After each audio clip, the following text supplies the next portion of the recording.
To continue on our Bauhaus series, we are going to explore the key project of this influential design movement. Today we take a look at its home in Dessau, designed by Walter Gropius, to embody the school's core principles and values.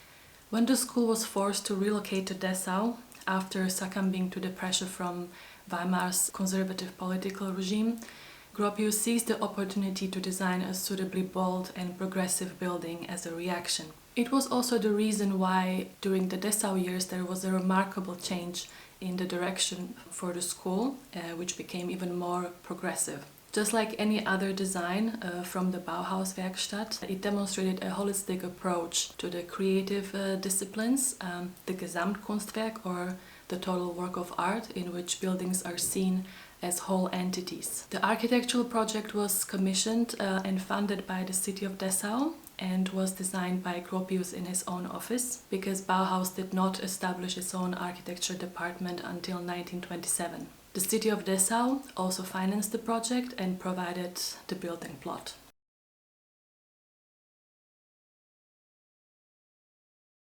The design of the building is a further development of an idea that Gropius had previously realized with the construction of the Vegas factory in Alfeld an der Leine before the First World War. Both buildings share a distinct feature, the glass facade on the load-bearing framework, which allows a view of the interior workings. In the workshop wing in Dessau, this also provides a clear view of the constructive features. The design does not visually amplify the corners of the building, which creates an impression of transparency. Gropius designed various sections of the building differently, separating them consistently according to the function. He positioned the wings asymmetrically so that the form of the complex can be grasped only by moving around the building. There is no central view, no symmetry or compositional focal point. The campus functions in an asymmetric pinwheel configuration. The main elements of the complex are the glass-fronted three-story workshop wing, the likewise three-story building for the vocational school, and the five-story student housing building. The workshop wing and the vocational school are connected by a two-story bridge, which was used for administrative purposes, and Gropius' private office was also located there until 1928. The workshop wing and student housing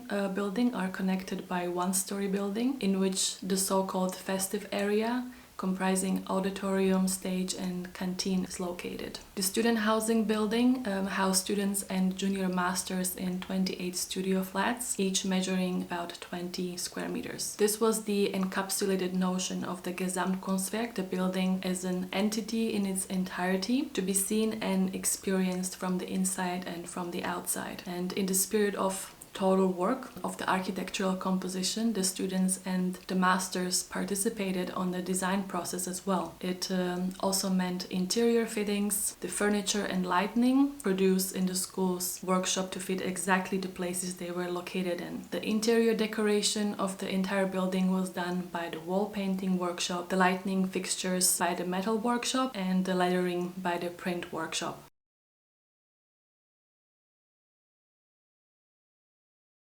The Bauhaus building in Dessau embodies some innovative methods and features used in the construction that persisted over time, and we see in the architectural design globally. First, it would be the framework made from the reinforced concrete and brick. This feature firstly entered the trends of industrial architectural design. Due to its open design and large dimensions, it was a practical way of accommodating any function. Second, large expanses of glazing. The huge curtain window facade of the workshop building became an integral part of the building's design and its signature feature. The wall symbolized the transparent or the mechanical of the open spatial nature of the new architecture. The original glazed wall was unfortunately destroyed during the Second World War, and after the war it was almost completely dismantled and a new one was installed in its present form in 1976. Nowadays the glass wall ends at the floor and the construction is no longer made of steel but of aluminium. This trend is perhaps the most obvious one. Today's cities are literally filled with buildings with glazed curtain walls. Obviously it's a different technology behind it, but the concept of transparency and visibility through the facade is the same. The third one can seem rather mundane, but it's the flat roofs covered with asphalt tiles that could be walked on. The whole building served as an experimental space and as a testing ground for manufacturing. Even the roof terrace of the studio building. The students did the gymnastic exercises there and used the open architecture as a stage. For example, Oskar Schlemmer, one of the Bauhaus masters, explored the relationship between body, form, movement and space here. This gave the roof functionality. It became a space that can be experienced and incorporated into architecture. Thanks to that, we also transformed the roofs into an experiential space.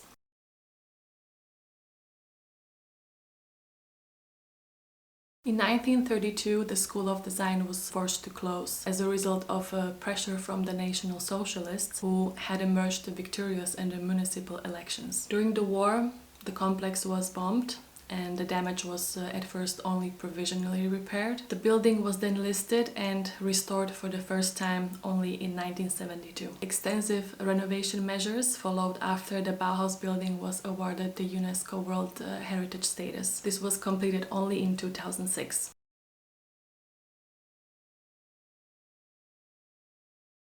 The fact that it is once more a vibrant center for experimental design, research and education is to be credited to the Bauhaus Dessau Foundation, which was founded in 1994 and is continually committed to preserving, researching and passing on the heritage of the Bauhaus. The school is now fully restored and accessible to the public. It plays host to festivals, residencies, exhibitions and academic courses. The Bauhaus Museum Dessau has also opened its doors in 2019 on the anniversary of the Bauhaus movement.